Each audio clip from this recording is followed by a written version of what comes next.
Joffre, by the way, I am thinking there is a periodic table. I've got another feature to do, and one of them is about how there's a fighting in the wars between the U.S. and the USSR. But it's about periodic table elements. But I'm thinking no, it's not about nuclear stuff, and I'm going to, I think, have you in the background going, there are bombs in the building, there are bombs.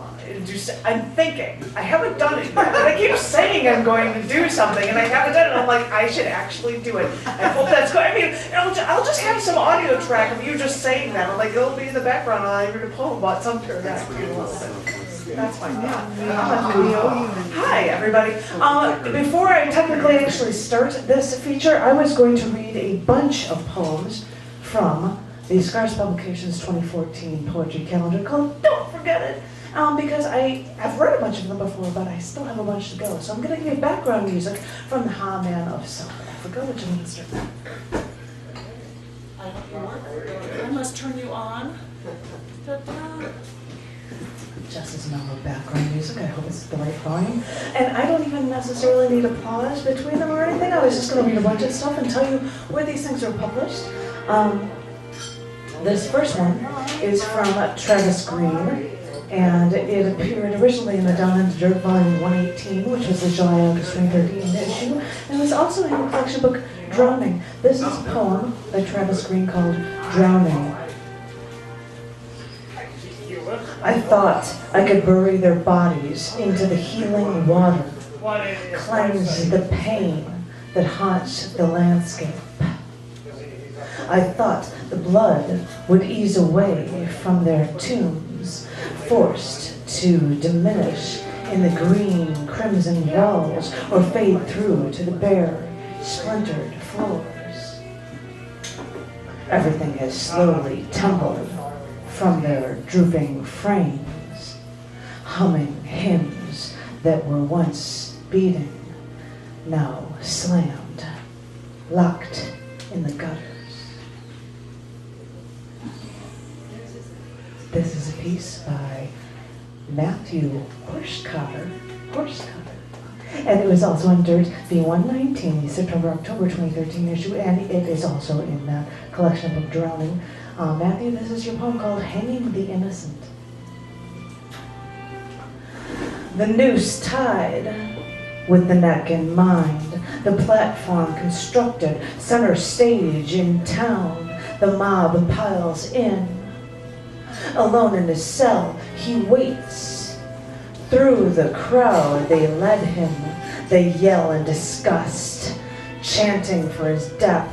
Guilty, he was found. A crime, he was innocent. Searching through the faces, looking for the truly guilty. With a mask, they hide amongst the others, cheering on his death, knowing it should be them. Center stage on this platform, facing the faces, anticipating the quick snap. Now they're the guilty ones, hanging the innocent.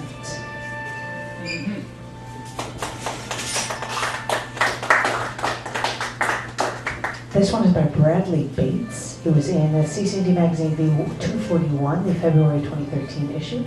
This is called I Ran Outside to Hear, Bradley Bates. I ran outside to hear. The remaining acre uncut, grass twisted and turned in the sky beyond stars.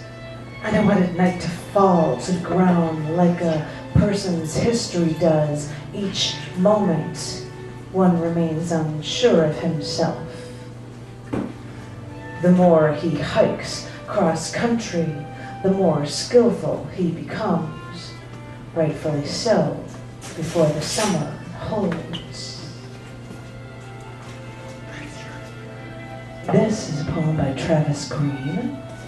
No, I've got the wrong one. It's this side. Sorry, I've got my little tabs to guess which ones I should read. This is a piece by Michael Sciarello. It's 2 lines long, and I think it's politically awesomely appropriate. This is called On What Constitutes a Human Rights Violator. It appeared in the CCDV 242, the March-April 2013 issue. It is also in the book Guilt by Association. This is on what constitutes a human rights violator. What does constitute it?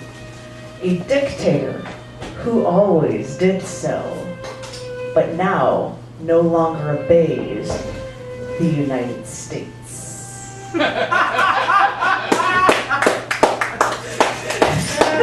Exactly, isn't it?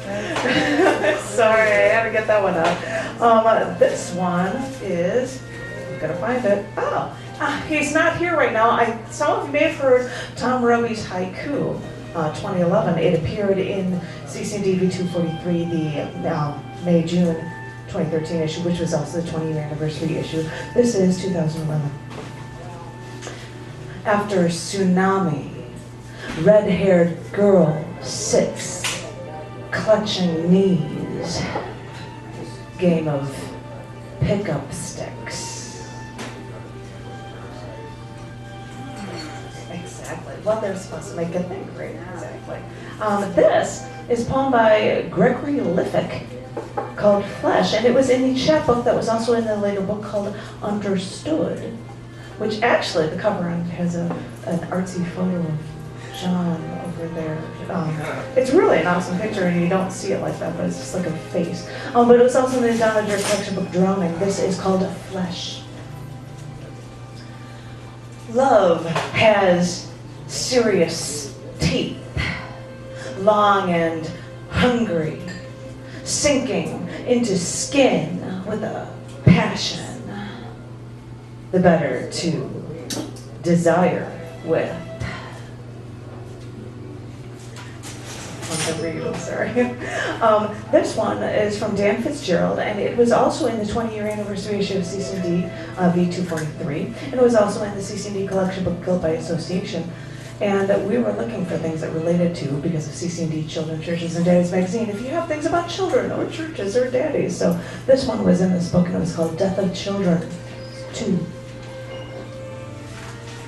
Clouds huddle to gather strength in a cold blue sky, preparing a muddy storm to hide the sun from shining on the wounds of this grievous day.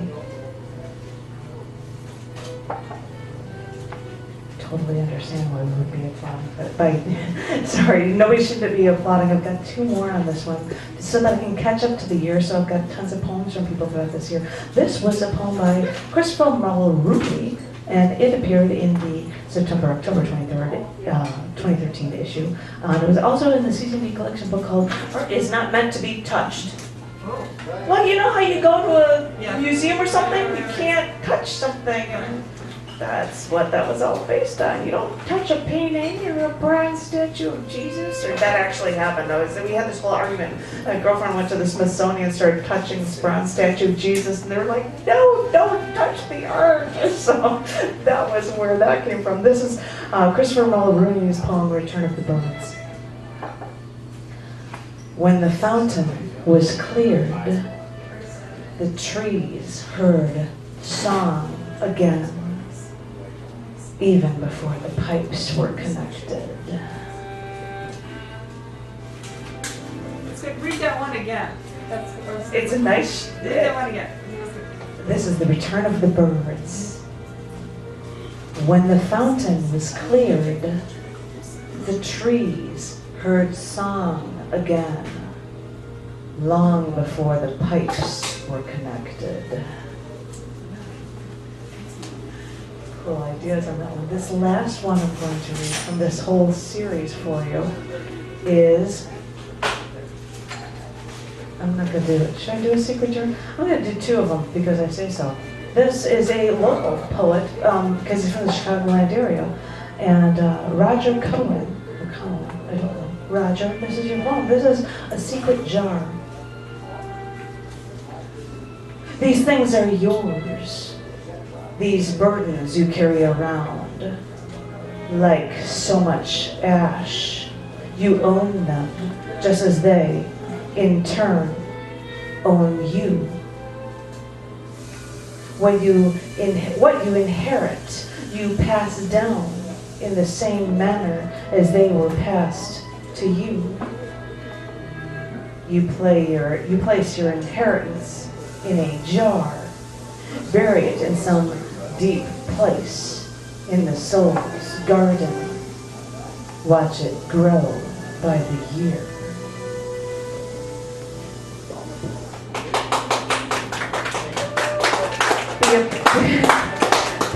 Thank you, Roger, and thank you guys. The appropriate last one, this is a very short three-liner from Roger Gott. It appeared in CCDV 246, the November-December 23rd issue, and it also appeared in that collection book, Art is Not Meant to Be Touched. This is George Gott, and the poem is called Together. A moment of silence is an everlasting joy and a paradise.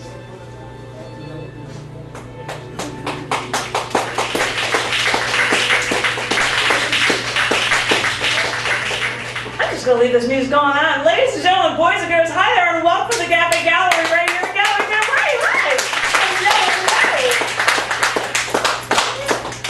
So yes, I run Scars Publications, and we accept poems, and if I get very, very short ones, we do poetry collection books like this, and they're date books where you get the whole things for the week, and I get to find out, oh yay, there's my doctor's appointment on this date, you know, I get all this stuff, and I'm like, well, I've got poems as well, which is cool.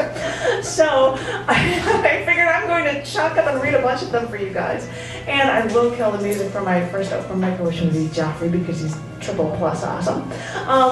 But I know I didn't read anything of my own for this, and I usually start. And that's why I started early, just to be able to do this. And I had requests for 2 poems for tonight. And they're old pieces, but I'm going to do them both. And is that in a rope? Yeah, I can't even see it. It's crazy with the lights here. I can't see it, but you're going to be on the list. Whoever you are, my darling. Hi. I don't know what's going on. Hi. It's crazy. You can't see. You just see like silhouettes coming by. Anyway. So I was going to do the 2 poems. One is at the beginning of the mic and the open mic, and the other would be at the end, I guess. This is obviously an old poem because I'm pulling up my really old copy of Oeuvre where it's just losing pages and everything. But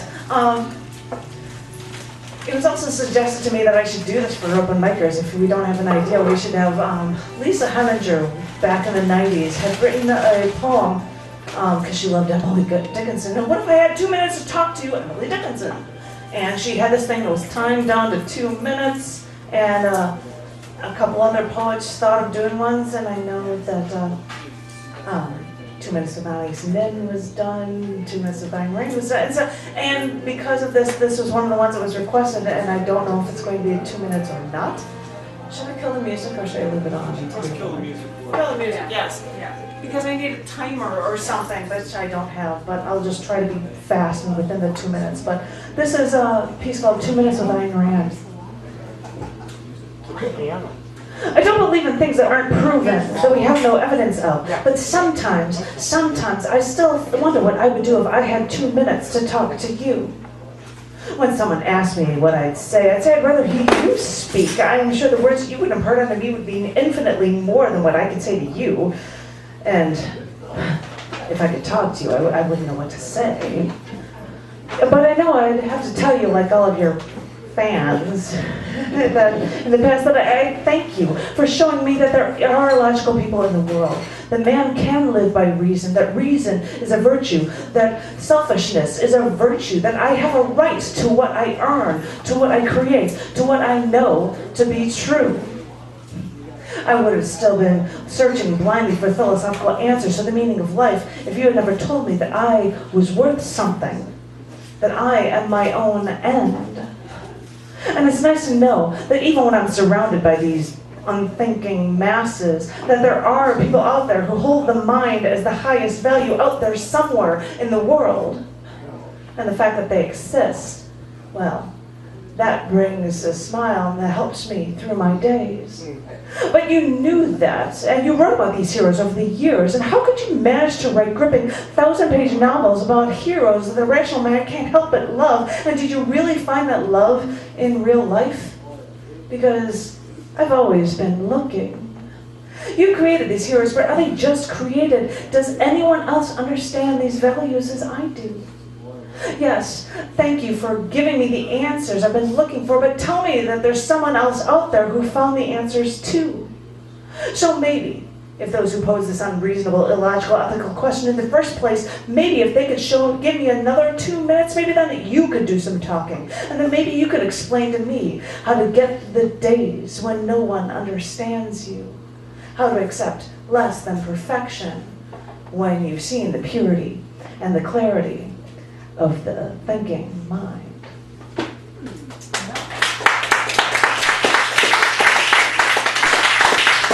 Thank you.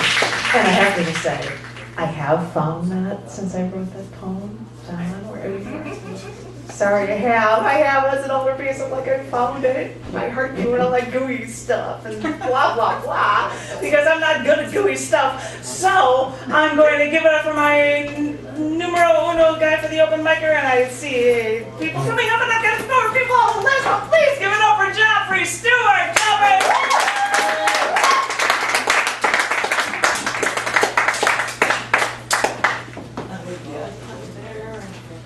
And somebody left the glass here. And I could go sit on that. Get that for you.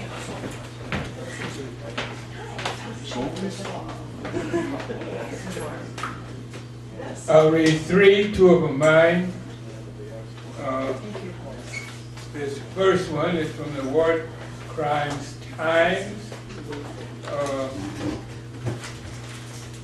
Remember? And this may be not this one, but it may come to an end with the next issue. More about that later.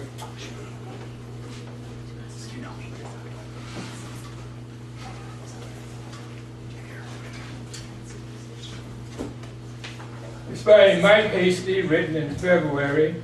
The title is History Repeated Sideways. The superior destroying the inferior. Such was the racism that Nazi Germany built its empire. I was raised in the military. My family lived in Germany from 1953-55. My father was an army officer. While we were there, we went through the notorious Nazi concentration camp at Dachau. As a 9-year-old child, it shocked me. Many years later, I was to learn that in 1948, 700,000 Palestinians were violently driven off their homeland by the Israeli military. That occupation has never ended.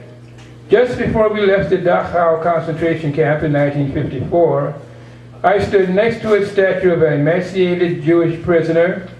There was an inscription at the base of the statue by George Santayana. Those who do not remember the past are condemned to repeat it. It is so easy to take on the attributes of the enemy because it is so easy to justify the end results. When I was in Palestine in November 2013, I was catapulted back to Vietnam because I did remember the past. I was the enemy in Vietnam. Mike Hasty.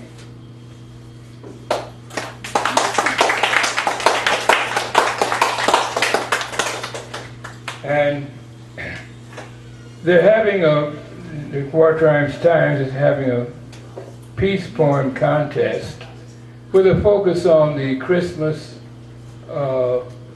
ceasefire, the unofficial Christmas ceasefire in the 1914-18 war. And I might send them this. I don't write poems to win necessarily. But the title, How Did Hitler Enjoy Christmas Ceasefire in That First Great War for Israel? The epigraph is from Sherman Skolnick, who was reported murdered by Mossad 8 years ago last May. Reports from anonymous source.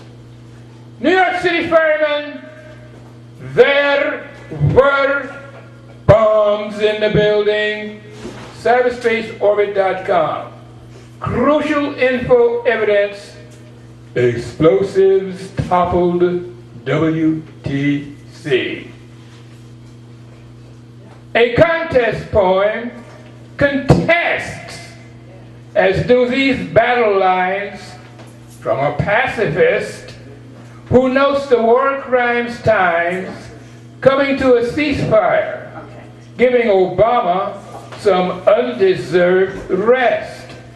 A ceasefire and 6 years of failure by not shooting down the hoax and fraud that baptizes a phony post-9/11 era, defaming the innocence of Osama bin Laden for bringing down Building 7 WTC without flying even a drone into it, but allegedly made to die for the lie that leaves Larry Silverstein $7 billion richer and Zachheim, Pearl, and Wolfowitz in control and use of the Pentagon, the cordite bomb from within. What else is an inside job? And not brought to account for stealing 2.3 trillion, 5 trillion, the theft enabled by their ownership of the Pentagon, Zion owners shitting out their foreign policy, theft getting bigger, faster than I can write, with a stroke that can bust the piñata and steal 80 copies of the War Crimes Times as reward. Amidst this most phony Homeland Security time, for ably remarking the Waffenstillstand fetched by Santa Claus to the Western Front. Quiet until the Brits tricked the Germans to get back into shooting them for Israel. Christians must die like others, that Zion may prosper on the miseries of the world.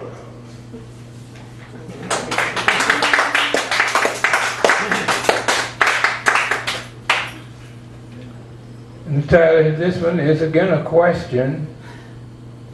Can a protest poem querulous of tax paying go as long as the Zionist onslaught against Gaza?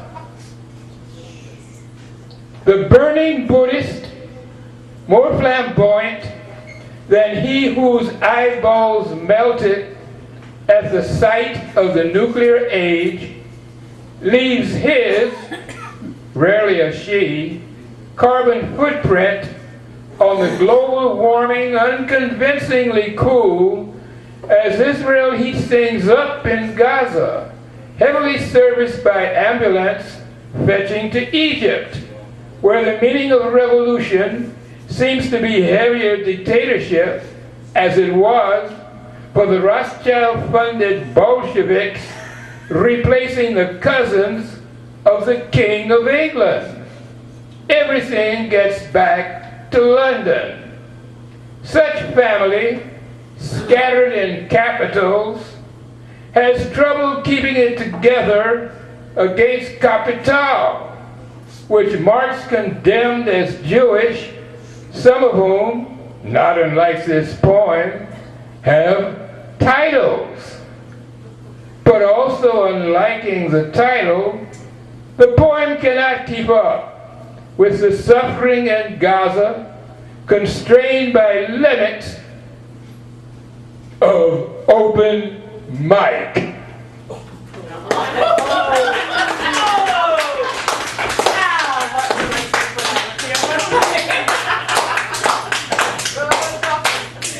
I always bring up Joffre first because I'm always hoping for my Nazi reference. Because I have to say this, when they came to the finals for the World Cup, I said to my husband, I said, so who should I root for? The country where the Nazis came from, or the country where all the Nazis escaped to after the war?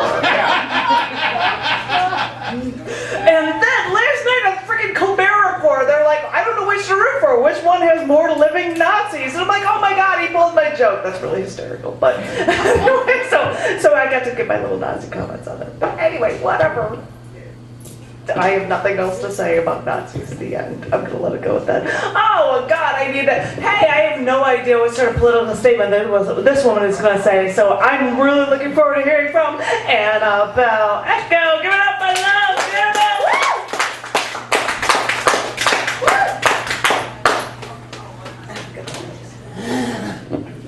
Hey, you have anything on the side? You. Thank you.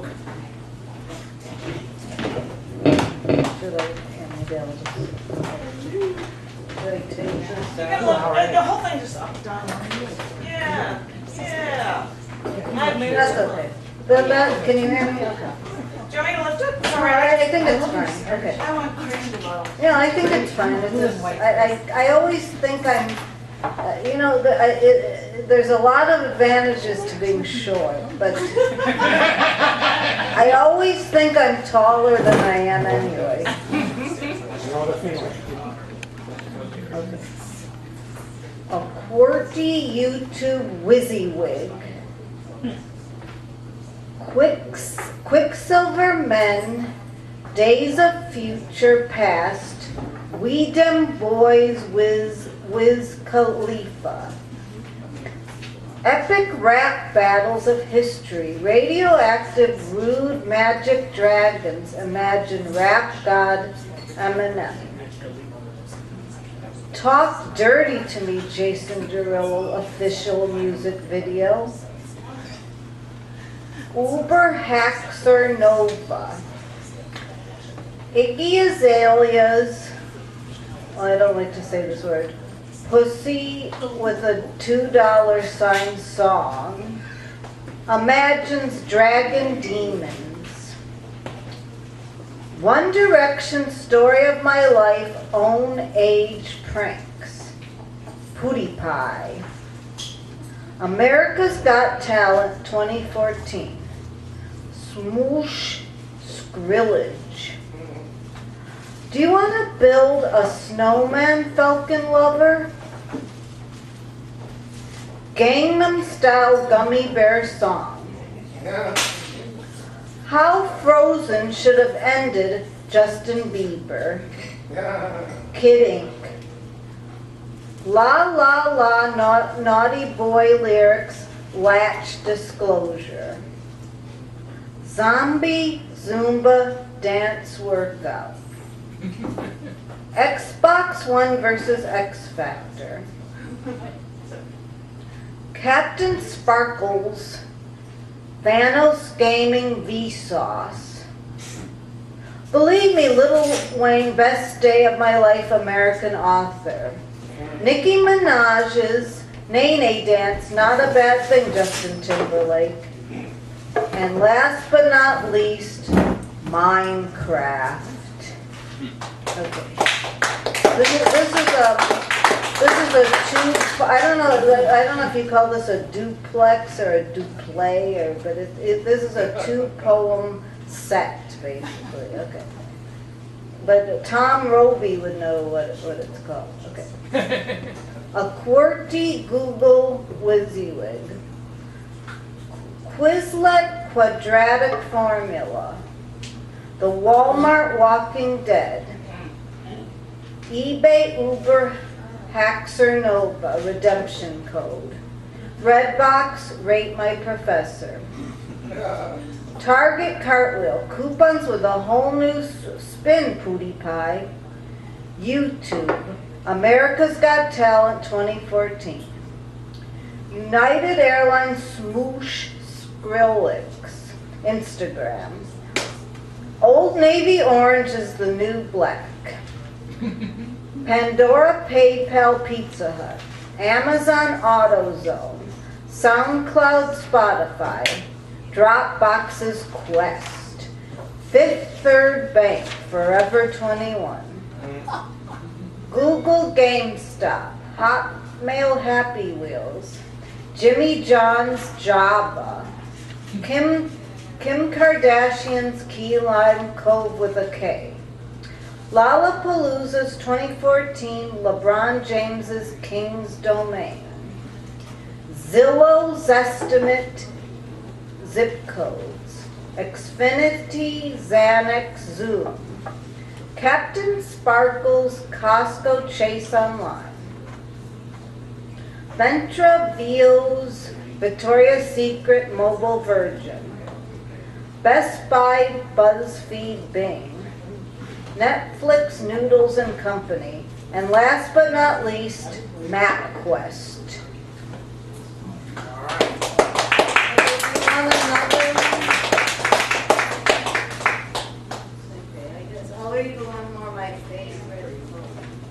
This is my favorite poem that I've written. Punish 69. In 1969, Jane Fonda totaled her Honda N600. Before the accident, the sedan was 10 feet long and weighed 1,300 pounds. In 2005, John Foster of Henderson, Nevada, restored it to full moon blue. Look on the door gem to locate the auto paint code.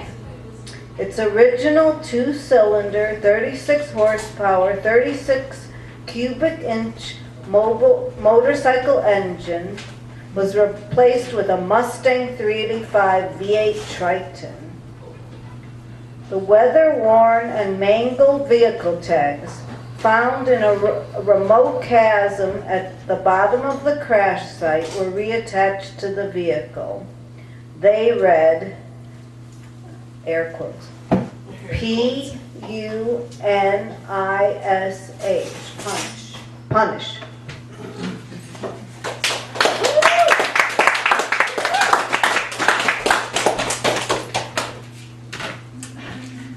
If I saw that, I would have been punish. What is punish? I'm being difficult. I might as well let everybody know. Well, I will say this later on. With this open mic, when it happens to have things, I've just found out for the remainder of 2014, any open mics that are the last Wednesday of the month, they're actually going to start later. They're going to start at 9 instead of at 7, which means in 2 weeks, when we've got Lynn West as the feature, it's going to actually start at 9 o'clock instead of 7 o'clock. Because everybody's like, I got to rush to get here at the end of the workday, and we'll have the time to actually start later. But Lynn is Kathleen? I just found this out now. I didn't even get to tell Lynn about it. Just found it. I was right here, and yes, and it's Lynn West as a feature in 2 weeks. And I'll have to say, dear Lord, I hope you can make it at 9 and after 9 instead of, because that's all I can do.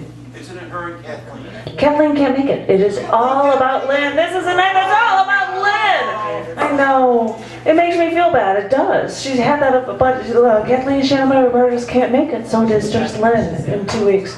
But that doesn't mean that saying just Lynn is a letdown, because she's triple plus awesome and crazy, and it should be an awesome groovy evening in just 2 weeks. So, but I'll talk about that stuff later. But now I've got to get up for a newbie. Da, da, da. And normally and he's like, how many do I get? And I'm like, well, 3 poems or 5 minutes, whichever comes first. And he's like, well, what if I got like 4 and they're really, really short? Can I pull off 4? And I'm like, if they're really, really short because you're a newbie and I heart you, maybe, because I'm normally not like that, I swear. So please give a roaring, screaming, idiot, crazy welcome. I'm serious for James Tyler.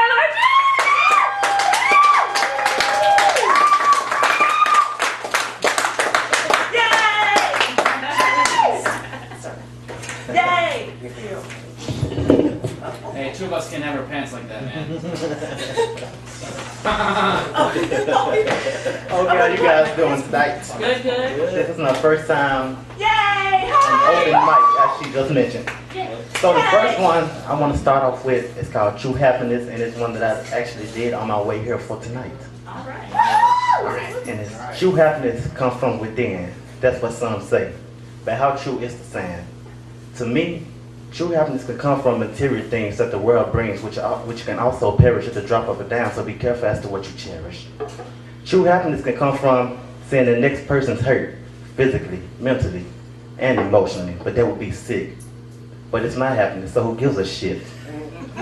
True happiness? True happiness.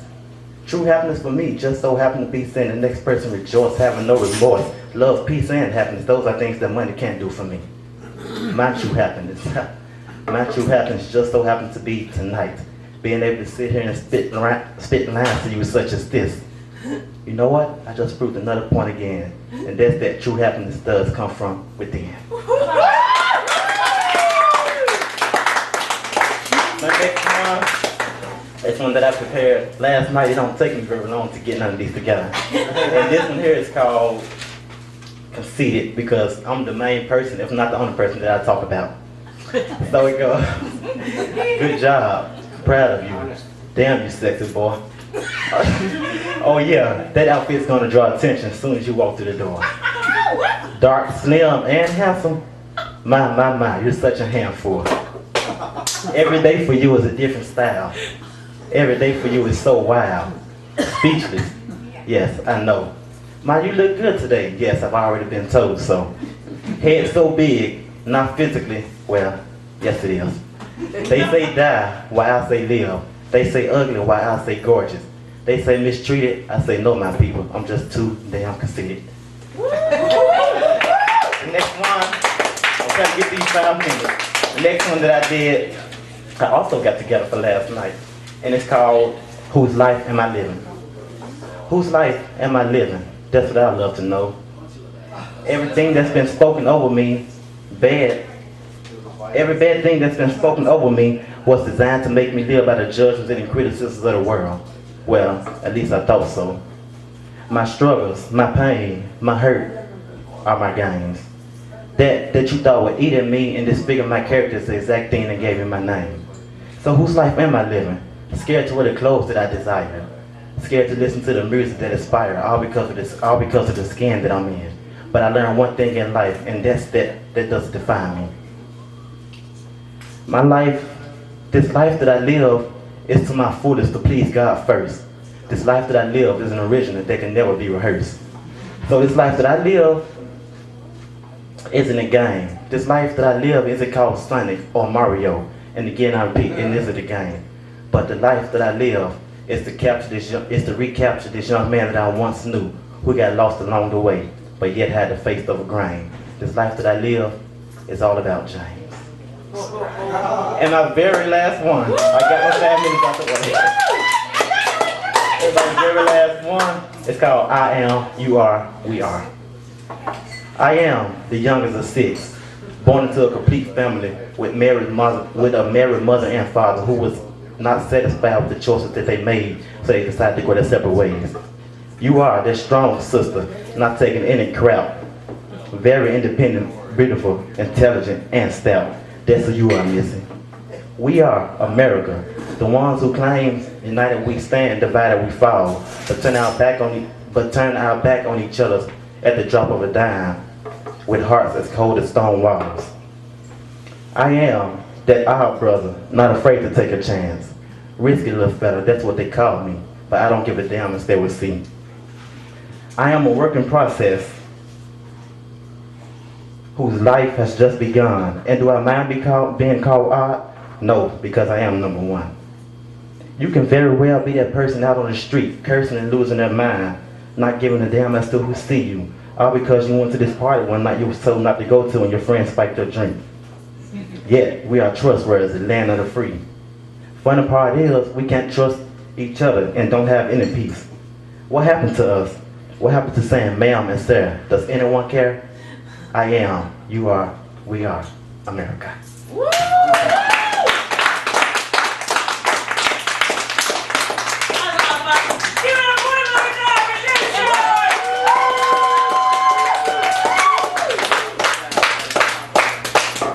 I think it's a riot because of the 2 songs that were requested for me to do tonight, and the other one I'm going to do at the end of the open mic is called True Happiness in the Millennium. I'm like, I've got this thing called True Happiness. I'm like, oh, you're awesome. You're triple plus awesome.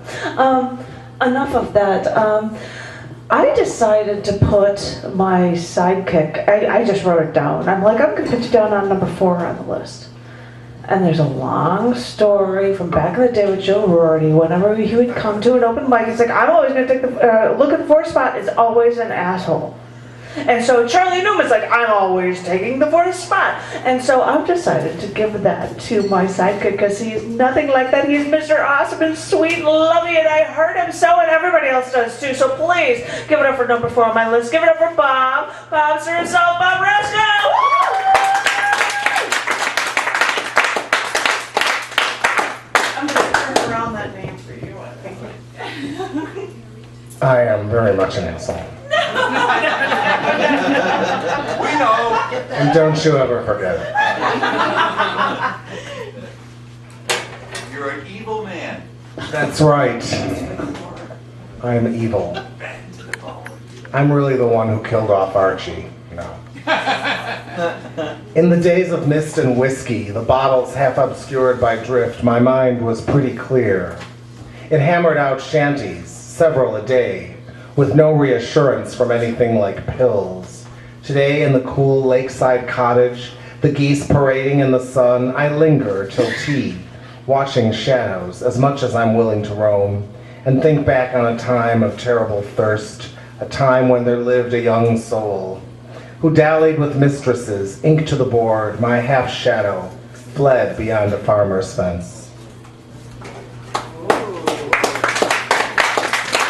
This is from the Outlaw Bible of American Poetry.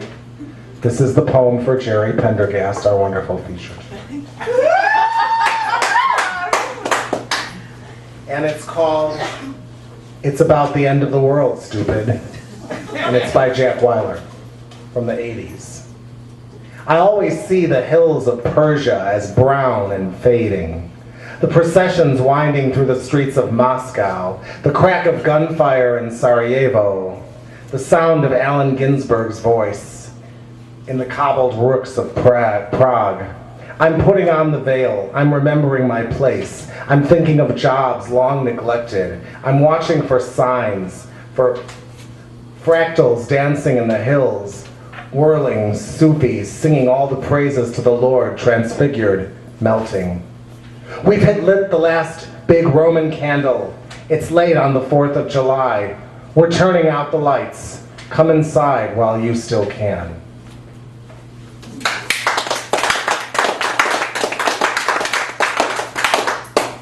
This last one is called Fetcher Wants an L.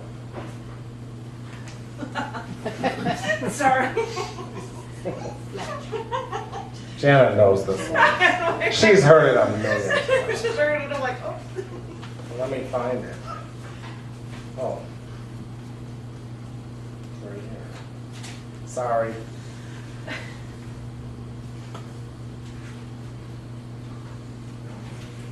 Okay. Belcher wants an L. I read the signs all my life. Green highway, yellow and black street. I'm reading them still. There's an auto repair sign across the street.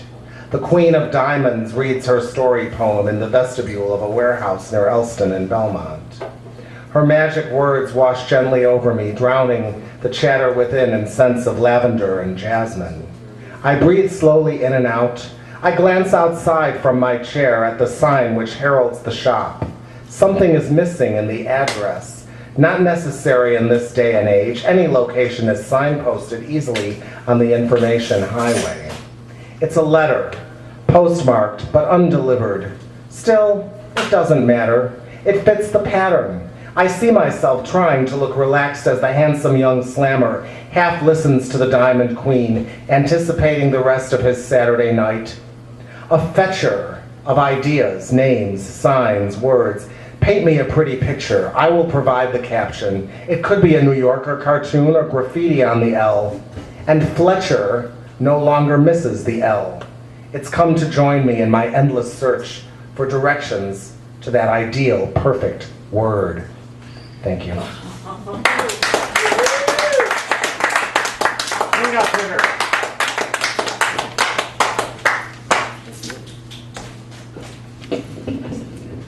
Fetcher was looking for an ideal word and was missing the L.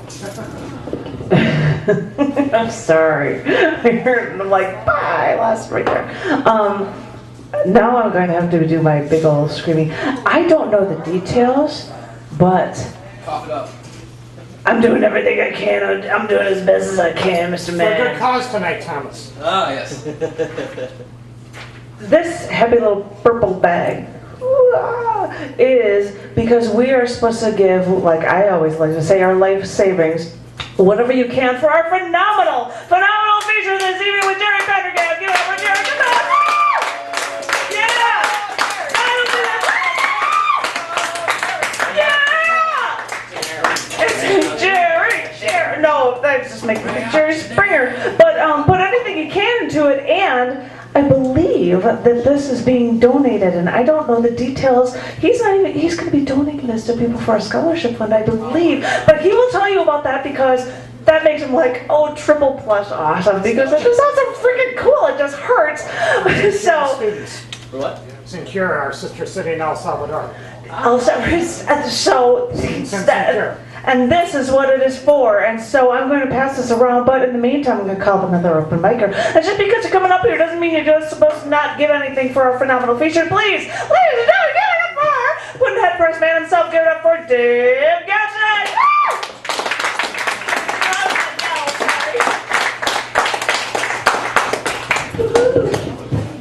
Thank you, big guy. So Lynn West in 2 weeks.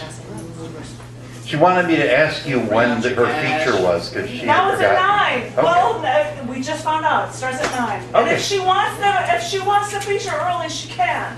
Okay, But it's 9 to 11 is what we have to open. okay. I was just gonna make something up tonight, Yay! but I was going through some paperwork back there and I found some J.J. Jameson poems. All right. And I'm gonna do a couple J.J. Jameson poems and then make something up. This is called The Woes. J.J. Jameson was a Chicago poet who's in prison right now. And What he's for? been there for murder, for a double murder, and for escaping from prison and hanging out in Chicago for 20 years. They're kind of pissed off at him. He's never going to get out. And we met him during that time, a bunch of Chicago poets. This is called The Woes of a Schaffer Fountain Pen. My finger curls in habit around my pen, but won't write your name.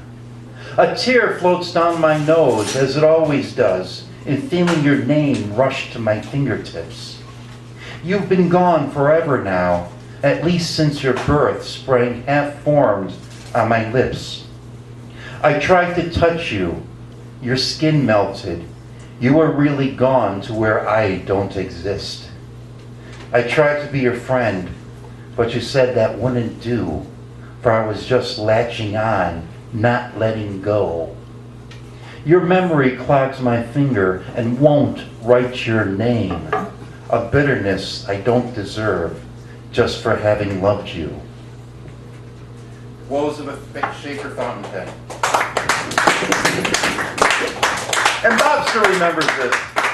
This is called, I read this poem. JJ was sick when we came out with this book, and I had to go and do all the features I had set up for him.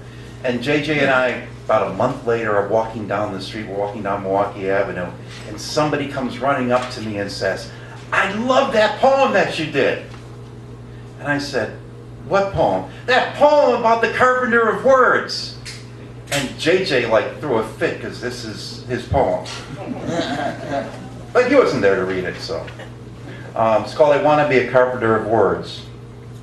Yea, though I walk through the valley of books, I shall lift up mine eyes to my dictionary, from whence cometh my meaning. The word is my shepherd, I shall not mispronounce.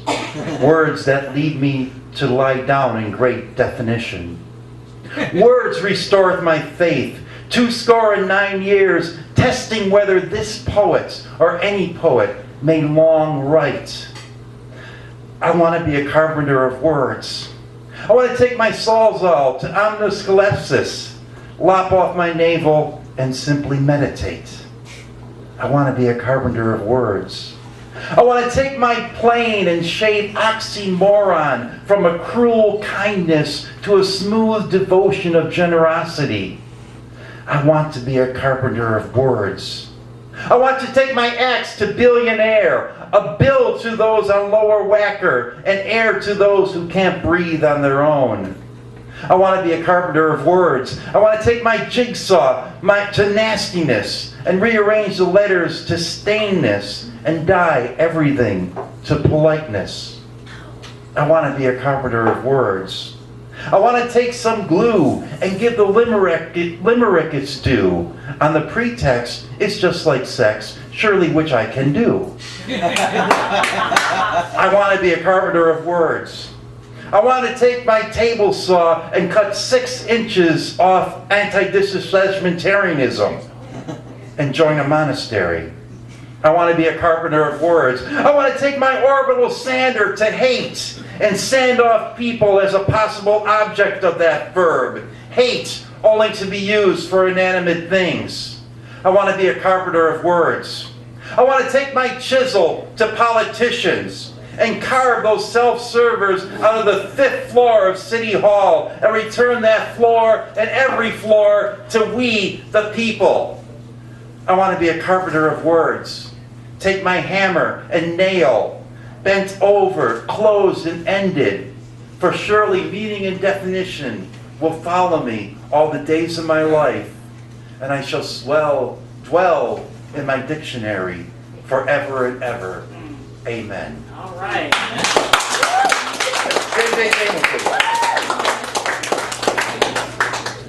Maybe he'll get out before he's 90, who knows? We can bust him out. We could, but he's done that before. Like 3 times before. I don't think they're going to let it happen. Is he Shawshanked it yet, though? Well, he's from Maine. He hung out in Maine, so... Maybe? I think they based the movie on him a little bit. I've finally seen him. Yeah, I've seen him. I was able to look through the hole in the back of my head. And I've seen the little guy. He sits on a box there, pulling in my hair from the inside. Sitting there, scribbling down little notes on pieces of paper. But I've seen him, and I finally know what he's doing. He's taken my hair, and he's making a rope, and he's going to escape. Okay. That didn't work out very well. Maybe I shouldn't make up stuff on stage. She had too much poetry. And living alone like she did, out in the country, too much poetry is too much of a thing. It became an addiction. She had to get away. She had to leave town so she could get her poetry fix. I have seen this addiction. I have seen demons beckon to me, mermaids on the shore, or a face on the barroom floor, calling to me.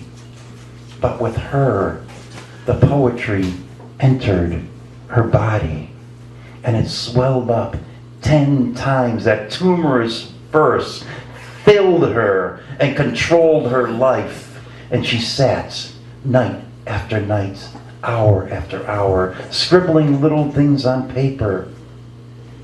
But she had nowhere to go with them. Thanks.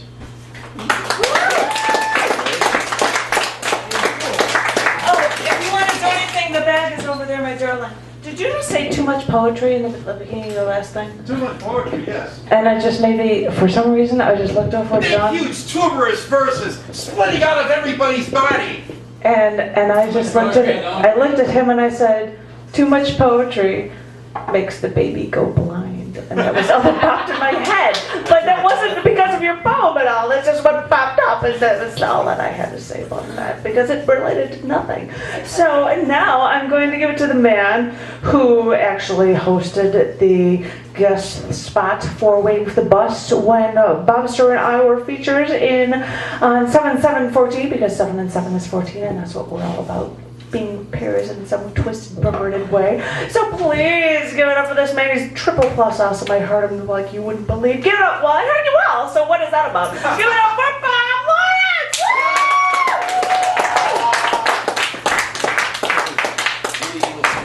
I can't complain with favoritism. Author of Rock and Roll Dreams. Yes, that you can get from Dave. Mother of it. Okay, this is an atmospheric triptych. 1. Humidity hangs in the air like a rotting melon. The sky darkens into a surrealist tableau, night in the afternoon. Listen, metallic splatter on the air conditioner, a symphony of drums across the roof. Storm and sound ebb. Open the door. Rain falls softly onto the lawn, drips languidly from tree leaves. New ponds abound in streets and backyards. Humidity hangs in the air like a rotting melon. Do we live in a city or a rainforest? 2. Nothing is certain except death and taxes. First known use, Daniel Defoe in The Political History of the Devil from 1726. But wait, taxes are not certain. You can live in a forest like a raging Rambo or a thoughtful Thoreau. Taxes have loopholes, death does not. Better, nothing is certain except death and the weather. Weather is the state of the air, and the air is everywhere on the surface of our planet. How much more ubiquitous than taxes? In the forest, the animals don't pay taxes, but they do experience the weather. And weather is not bound by Earth. Take a tour of Venus. Bring an abundance of ice. It's hot enough there to melt lead. On to Mars. It's cold, dry, subject to dust storms and streaming radiation. Look, the great red spot of Jupiter, a permastorm, larger than the Earth. Its winds reach 425 miles an hour. Approaching Saturn's North Pole, you can see a giant storm shaped like a hexagon. Don't stop there. Fly on to Uranus. Wear a metal windbreaker. Winds there can reach 560 miles per hour. Bring your earplugs to Neptune. The 1,000-mile-an-hour winds are faster than the speed of sound. And you know, the other night there was on the news that there's a planet where it's raining diamonds. And the next day, my wife would put a spacesuit out on my bed. 3, ever notice how the weathermen act as if they enjoy a special relationship with the weather? How news anchors kid them about bringing us nice weather as if they had actual control over the winds and the clouds? No. No being consciously controls the weather. How strange that the detritus of our civilization is actually changing the climate. And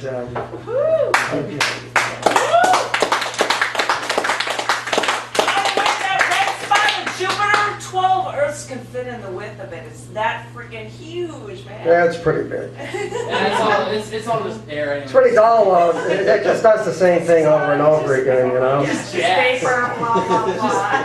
Methane. Okay, this is for in honor of our feature, who is kind of political. A Republican's credo. I believe in government of the corporations, by the corporations, and for the corporations. I believe in the governance of the filibuster, by the filibuster, and for the filibuster. I believe that money is holy, and big money is holier.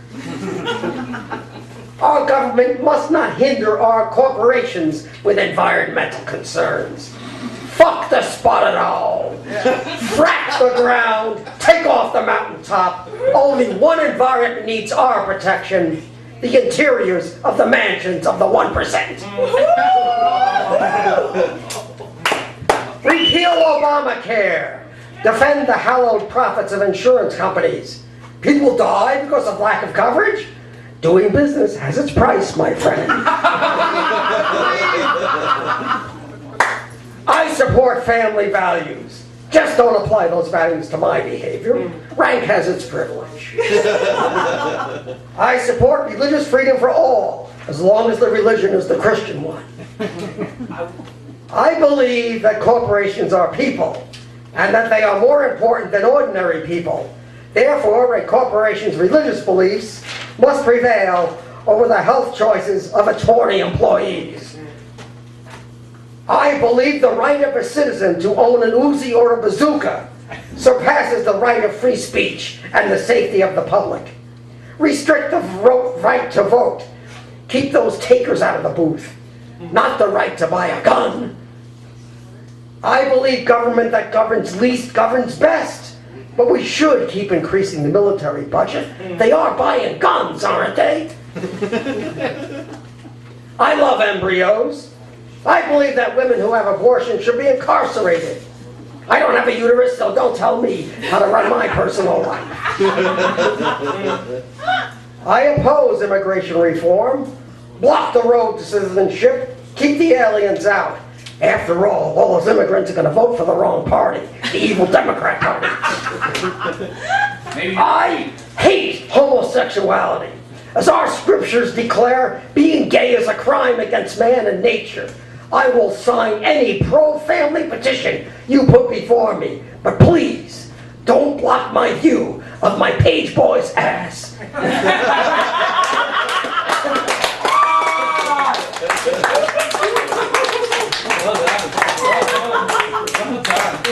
Up the Republic!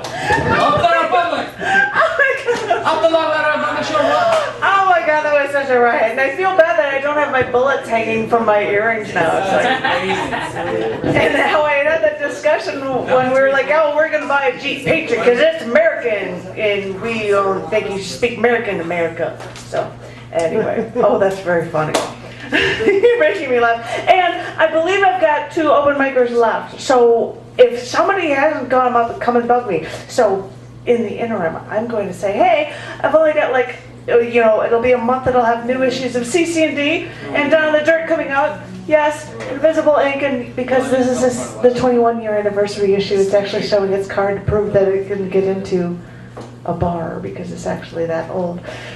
Sorry, I'm such a dork. But I wanted to read a poem from someone in this, and it's appropriately girly or something, and gooey or something, before I bring up Kylie, who's triple plus awesome. She laughs at me. I don't know why I keep saying double plus awesome. I don't know, because I'm so 1984. I apologize. This is a poem by Holly Day, and it is called "The Things I Wish Would Go On Without Me." I imagine the stories we'll tell at each other's funerals about the day I wake up and find him cold, how I imagine his face, wondering how to talk frankly with him about love and death and what I want him to do. The thing I plan to do when he's gone. How many years have to pass between us before I can tell him I'd be dead without him beside me at night? How I imagine the silence of the hours without him.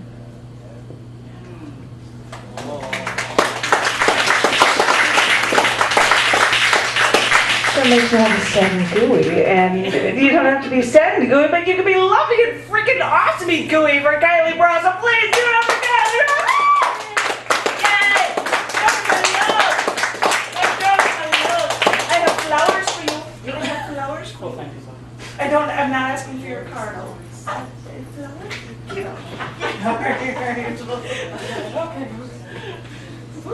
My first time here, so I'm a little nervous. You? That's all right, that's all right. That's the first time I met our lovely hostess. She had green hair. Yep. Oh my gosh. Yes, yes. Okay. And where did you So I almost didn't recognize you. Yes, you thought, what? Where's the green hair? Exactly. Okay.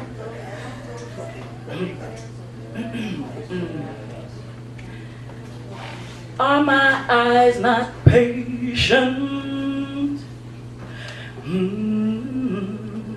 Are my eyes not kind? You would surely love me in the fullness of time. In the arms of the angel, within rhythm and rhyme. Life is sweet in the sun for butterflies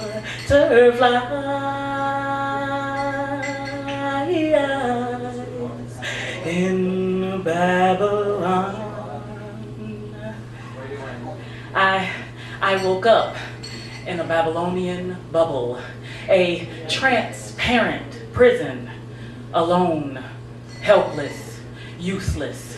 My conveyance of circular confinement whisks me into a direction beyond my consent, only stopping to hover above the man that holds the key to my future.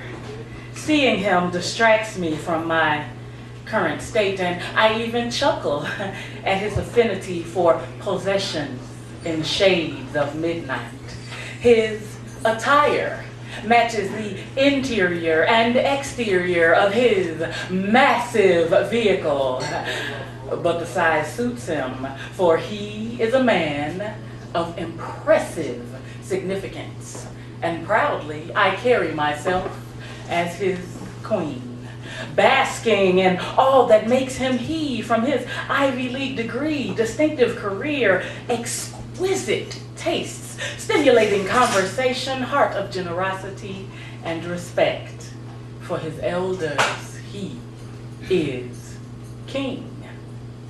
So why then is he being hunted by a being with too much authority and too little scruples? I bang on the bubble in a feeble attempt to gain his attention, to no avail. And this being alights his vehicle and walks towards my heart with a weapon cocked. Ripping my lover from his cockpit of innocence, the being cuffs him, the being beats him, the being arrests him, degrades him for entering a no king zone and belting it out in a coward's tone and getting away with atrocities because my king is alone.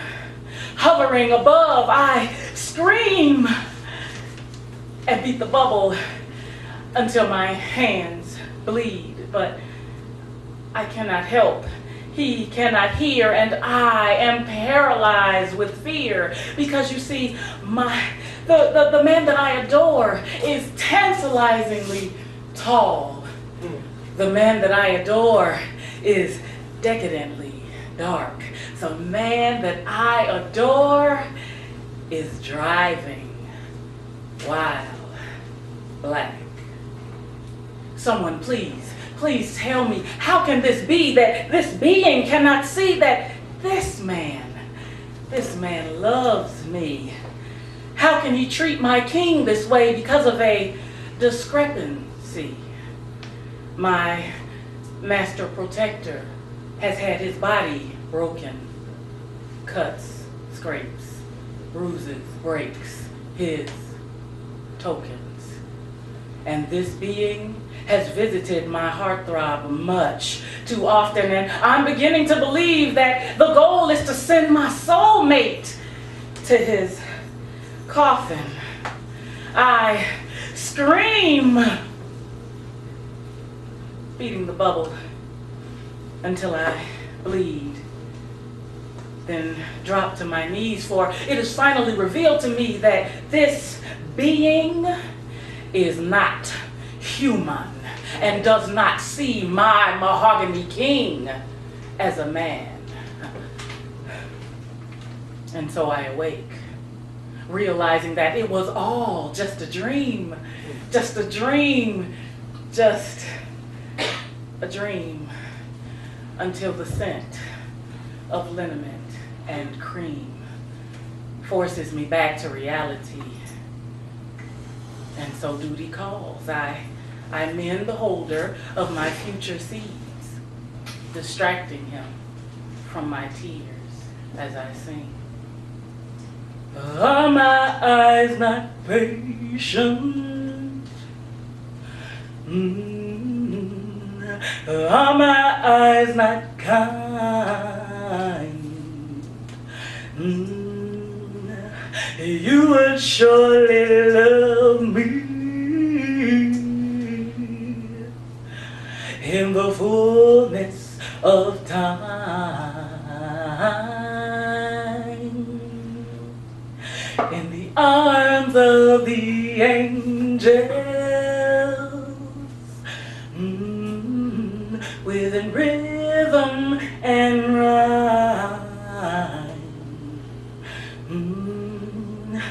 Life is sweet in the sun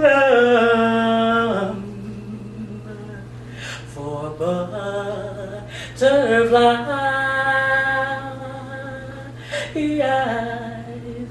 in Babylon.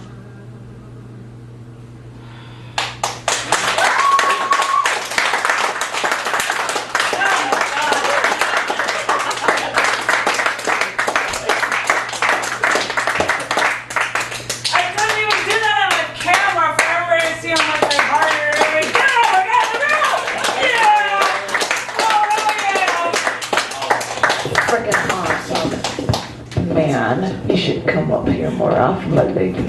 Oh, well, you can stumble your way out of here any old time you know, too. I try to say goodbye and I choke. Hey, and we've got the beer stand. I walk on stage and I stumble. Now I try to hide it, it's clear. I try to read poetry when you're all not here. Anyways, it's a good one. Give it up for Tom Schaffer.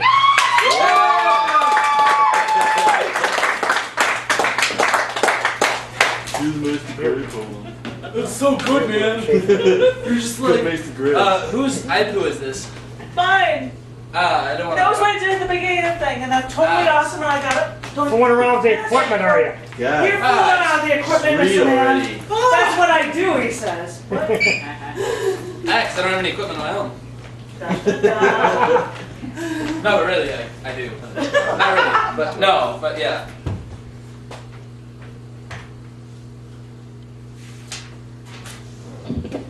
Good evening, everyone. Good evening. Good evening.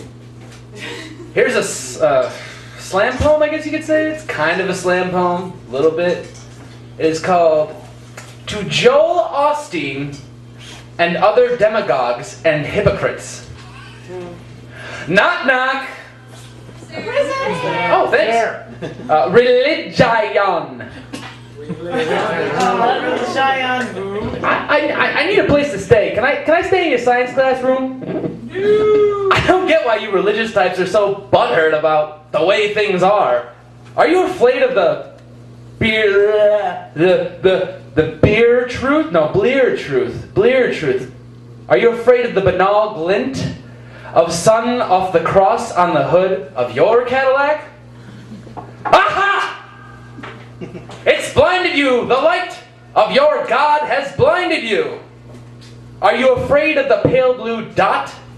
Or afraid to be nothing more than a lump of tangled copper wires shoddily soldered together by some shady contractor? Or are you afraid of being imperfect, or do you fear change? And I don't mean Obama's change or loose change conspiracy bullshit. I mean the good old-fashioned Heraclitan change. Can't stand in the same river twice change. Are you afraid of that, or are you just afraid of death? I mean, seriously, could you guys be any more death-obsessed? You're more death obsessed than an emo kid, and I should know, I was one. It's like every time I see you guys on the boob tube, I hear, wait, one second. Rapture, Left Behind, Judgment Day, Repent, Fire, Brimstone, eventually turning into wah, wah, wah, wah, wah, wah. God loves you. Ha! I see through you, you used car salesman. I see through the moosed hair, the tawdry smile, and I see the hag witch under all the layers. And I see humanity in your smile, and I see me. But all right, Jolie Moly, holy roly poly, drop down and give me one of them seizures. Give me a bit of the old touch by his hand on your reproductive glands routine, Kay? Because it's not going to fly anymore. Because after all, why shoot for heaven when everyone's going to go to hell?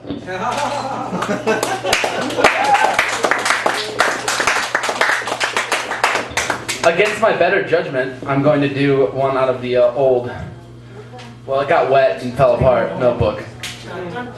This is part, some of you have heard part 1 and part 2 to America. This is part 5. I'm skipping part 3 and part 4. You can purchase those later at the gift shop.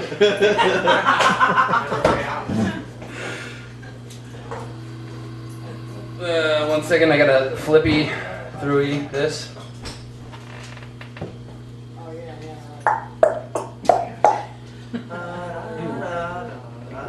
Part 5. The Dream.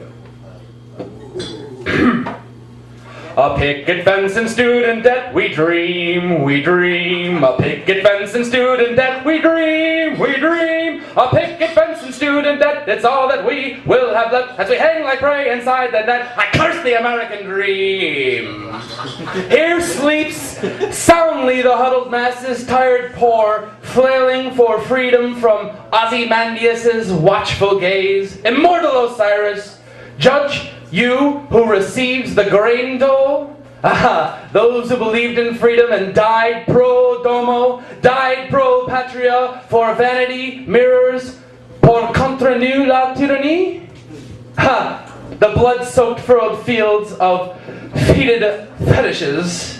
For do poppies grow here, where machine gun maledict spat bullets for Capitol Hill? Do poppies grow in Flanders Field? Do you know what's in your food?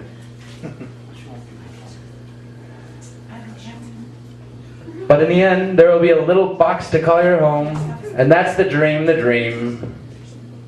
Or invest, or interest on your fixed rate loan, the 9 to 5 and a bag of bones, or a burlap sack of new cellular phones. America, your dream. Endless products to fill your mind. Diversions to pass the time. A week. A watch you do not have to wind.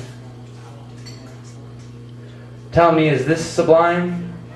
Do these things have any worth? Like, are you supposed to die for them? Are you breathing, America? Most certainly, yes. Most certainly. Breath is. No, you can't think. No, you can. No. A to B, clear. Yes. Spiro, I breathe.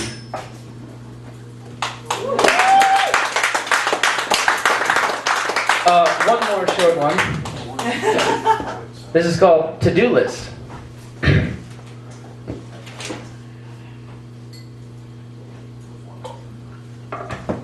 That part's not on the to-do list. Number 1. Although it should be. I'll put it on. Number 1. Attain jhana freedom for betterment of self and humanity. Number 2. Eliminate, purge myself of the Catholic, I am not worthy to receive you, but only say the word and I shall grovel guilt. Number 3. Renew home delivery of New York Times. Read 1 issue. Sigh and discard angrily in a trash can. Number 4, oblige mention, clean my room and desk, discard the empty smokes and beer cans, endeavor to be cleaner in the future, probably fail. Oh well. Number 5, free the American serfs on their train rides to work. Number 6, buy something and then reproduce. Number 7, eliminate PE in schools to combat rising national stupidity levels. Number 8, avoid cliches like the plague. Number 9, recognize the irony of the last statement. Number 10, note on number 6, give Lady Charlie a call and see what she needs.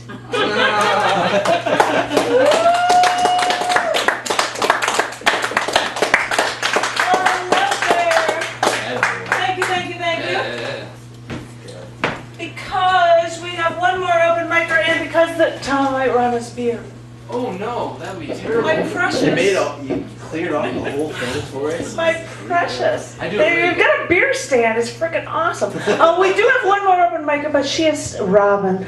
Oh, it's so fine. Is collecting her things right now from the car. So I'm going to do the thing that I normally was going to do for the end of the open mic. Break? Well, and then there will be a break before the Phenomenal feature because there's still one more open micer. Oddly enough, she just showed up. Oh, I'll just stroll up here. No, I know it's really late, and for some people it's like it takes me so long to get here, and I totally get that. But... Should we go tell her to hurry? Well, I'm going to read a poem, so go ahead. You don't have to. You can just run and get her. Robin, come here! So I'm going to fill a space with this poem. This is what was going to be for the end of the open mic, and this was the other requested piece for the evening. This is called True Happiness in the New Millennium, and I'm not doing a singing contest with Kylie Brown, but we're singing in this. This is called True Happiness in the New Millennium. Sometimes it seems the more I ask for, the less I receive. The only true freedom is freedom from the heart's desires. And the only true happiness this way lies. I'm here to usher in a whole new millennium. I'm the new savior of science, the savior of strength, the savior of survival of the fittest, survival of the best, and I'm here to tell you we're starting anew. So hang on to your belts, fasten your belts, hang on to your hats, place your seat trays into their upright and locked positions for it's a bumpy ride, and I'll tell you why. I'm here to usher in a whole new millennium, the millennium of reason and logic and strength. And I don't want to hear about your self-destruction. I don't want to hear about your whining, your psychosis, depression, suicide, alcohol, and drugs, and just what made you think that playing with needles and escape would make things better somehow. God, I've always hated needles anyway. What is it with you people? Well, you need a leader, so I'm stepping up to the plate. You keep asking for a big brother, so I'm here to set you straight. You want someone to wipe your noses for you? Well, pick up the damn tissue and do it yourself. Because when you give up your rights, you take away mine. And we're not having any of that. I'm here to usher in a whole new millennium. And you say to me that you need crystal meth so that you can stay awake through work. And you say to me that you don't need to drink, but you just like the taste. And you say to me with all of your escapism, you still don't feel any better. And you say to me that sometimes suicide is the only answer. I'm here to usher in a whole new millennium. I'm here to usher in a whole new generation. So stop asking for things and start working for things. Because X is for ecstasy as long as it's fast. And X is for extra, but there's always a cost. And ecstasy doesn't come without extra work, no matter how many corners you cut. And you know, X is for X-ray. And I see right through that. They say that Eve ate from the tree of knowledge, but you know, she shouldn't have stopped just there, because the loggers are raping the trees of knowledge. The loggers are raping the forest of talent, the forest of ability, the forest of reason, of skill, of logic, perseverance, and life. We're letting them rape the forest of excellence, and you know, it's now time to take it all back, because I'm here to usher in a whole new millennium, and I'm here to tell you how it's going to be done. You're looking for peace in all the wrong places. You're asking your leaders to save you from yourselves. But your leaders are losers, and they're worse off than you. I'm here to usher in a whole new millennium where it's time to take charge and it's time to fast up. Only you can deliver you from your own sins. But first, you must know what sin really is. It's time to make choices, and it's time to lay claim to everything that we've been blindly giving away, because I'm here to usher in a whole new millennium and take charge of yourself. I'll take charge of me. I'm my leader, not yours. So wipe your own damn noses. Take it in your own hands, people. Mold your own tools. This is the new millennium, and this is your chance, because no one should be showing us how to fail. People mastered that feat a millennia ago. So set your own rules and do something fast, because it's time to take charge and it's time to be alive. I'm here to usher in a whole new millennium, and I'm waiting for you to usher in yours, because true happiness this way lies, my friend. And I won't wait long if you lag behind, because I'm setting my rules, so step out of my way. I'm here to tell you that there's a new sensation, and I'm here to tell you that there's a new salvation, and the only true happiness this way lies.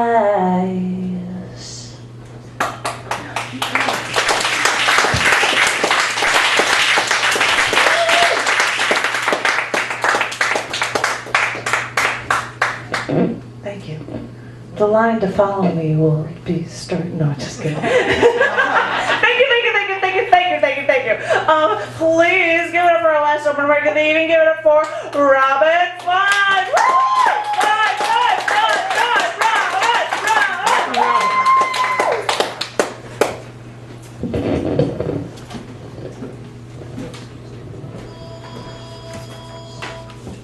Hi, everybody. Hello. Do you believe that it is July 15th? Does that not like make you crazy? It's the hottest day of the year. The 16th. The 16th, no less. I want to just plug one thing in August at the Bucktown Art Fair from 5 to 7 o'clock. Bob, you're doing that, aren't you? The Omniphonic showcase? You're doing the Omniphonic chat. If I can get my son to play, I'm Okay. Basically what's going on is we're going to be doing an Omniphonic showcase which involves poetry and music. Bob is doing it with his son, Billy Tuggle is doing it. I'm doing it with an amazing poet and singer by the name of Primo, who you guys have heard me do some stuff with before. It's at the Bucktown Arts Festival from 5 to 7. You want to put on your calendar. It's a nice festival, but this is going to be really fun. This is the first time they've invited us to do this, and I think it's going to be awesome. It's going to be hot. The poem I have was sort of a collaboration between a gentleman by the name of Oz and myself. He's from England. His light is weird. So I thought I would do that. Teach me how to smile again. I've forgotten how to laugh. I bend like a rubber band ready to snap. I'm suffocating. Teach me how to exhale, to draw in rose and lavender without choking. I want to float along the cloud's edge, dance with the star's reflection. Teach me how to forgive. I live on this island with jagged edges. To get to me, you have to bleed. I'm tired of handing out Band-Aids and alcohol pads. Teach me how to laugh again, to wrap a Sunday morning sky around my heart, to swim inside a Tuesday morning mist. Can a spring rain melt this heavy baggage? So wrapped up in my own little drama, I can't see beyond the stage lights. Teach me how to find my heart again, a soul bound by stale tears, longing to be washed clean, a heart that craves the luxury of a peppermint mud bath, drinking the fragrance of a lily's perfume to get drunk on the whisper of an angel. What happened to the little girl with all the promise? She loved to play hide and seek, but now, so lost for so long, can she find her way outside this rabbit hole? Can you teach me how to be me again? So ready to be reborn.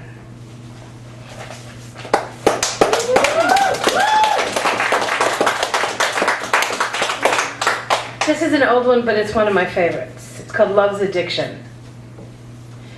We are addicted to love. The kind Hallmark says is forever, that Valentine's Day bullshit.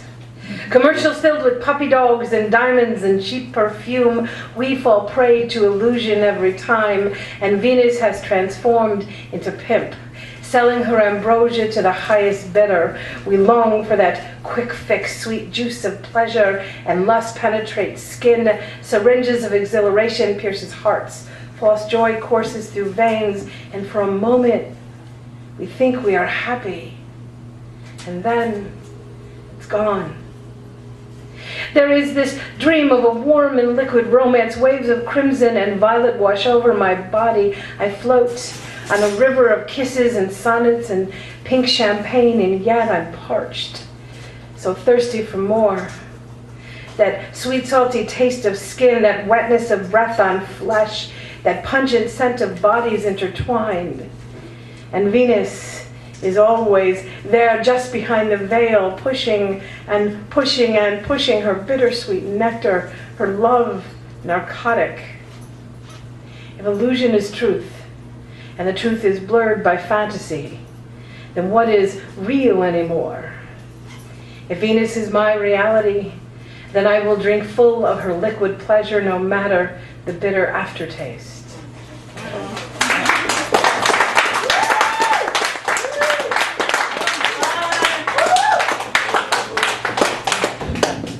Thank ye, Robin Fine, and all other phenomenal open mic poets who's here. Thank you, thank you, thank you. Thank you, every one of you. Now, I'm going to tell you all, I'm counting them, dot, dot, dot, 5, fewer than 5, because we've got a phenomenal feature from Jerry Pendergast. It's coming on just 5. Keep pressing busy the next 2 minutes.